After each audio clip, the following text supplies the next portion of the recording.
Welcome to Chappaqua, New York, home of Bill and Hillary Clinton. Here, we are taking a drive over to go see their house. It's optional to go see it. However, there are Secret Servicemen that are outside of the house. We will only be driving up so far due to the Secret Service. However, we can see the house when we drive up. Bill and Hillary Clinton always come around town and always enjoy spending their time there. There are many celebrities that live in Chappaqua. Celebrities including Vanessa Williams. We are now driving up to her house. She lives relatively close to where I live.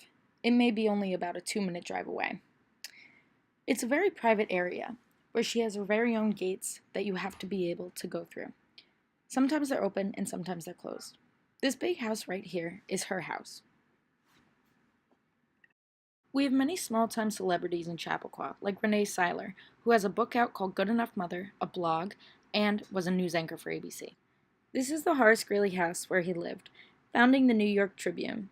This house is part of the Newcastle Historical Society. He is the main focus of Chappaqua, ranging from school mascots to sandwich names at delis. This is the field where all of the middle schoolers play on, during recess and gym classes. This is situated next to the Greeley house, which served as his plantation for tobacco and other crops. This is downtown Chappaqua. It's an extremely small town, with large residential areas surrounding it. The town itself is one street. After school on Fridays, middle schoolers like to walk around and socialize. This is where I live. I live in Old Farm Lake condos, which used to be swamplands until the early 80s. When it was first converted, it was one of the first lower-income housing options available in Chappaqua. Now Old Farm condos are considered prime property for new families looking to become part of the school district. If you look around, there are still some swamp areas that couldn't have been built on. This is my house. I've lived here my whole life. My bedroom is right above our garage. It may look small on the outside, but it's a lot bigger on the inside. This is Grafflin Elementary School. I went to elementary school from kindergarten to 4th grade. It used to have 5th grade until the population became too big for one school, so the middle schools incorporated 5th grade as well. This is Bell Middle School. It houses grades 5 through 8. It used to be Horace Greeley High School until the early 70s, when a new building was made to incorporate more kids. This is Temple Bethel, where I learned how to speak Hebrew from 5th grade in order to prepare for my bat mitzvah. It is the only temple in Chappaqua, despite the fact that most of our population, in fact 97% of it, is in fact Jewish. So it's a little strange to see that there's only one temple. This is Horace Greeley High School, the new building that was built in the early 70s to accommodate for the growing population of Chappaqua. Here I spent my time being president of my chorus, involving myself in sports, and involving myself in school musicals. A fun fact about Greeley High School is that it's not meant for northeastern climates. Its design originated from San Francisco and was meant to be in San Francisco only. This is a statue of Horace Greeley himself.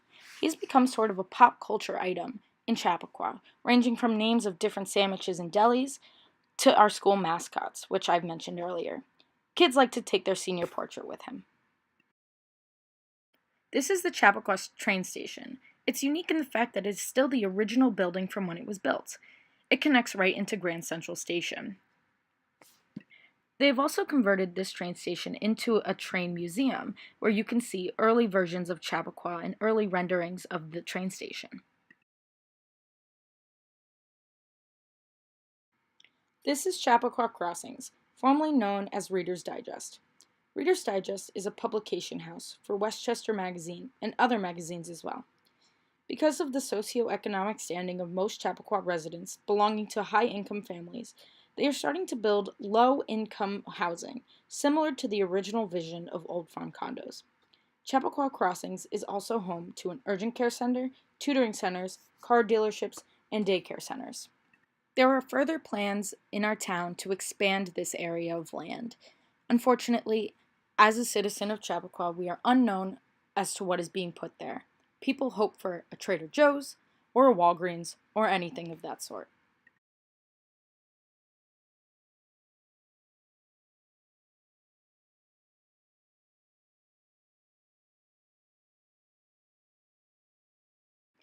Finally, this is the sawmill that connects most of Westchester to one long road. Thank you for visiting Chappaqua.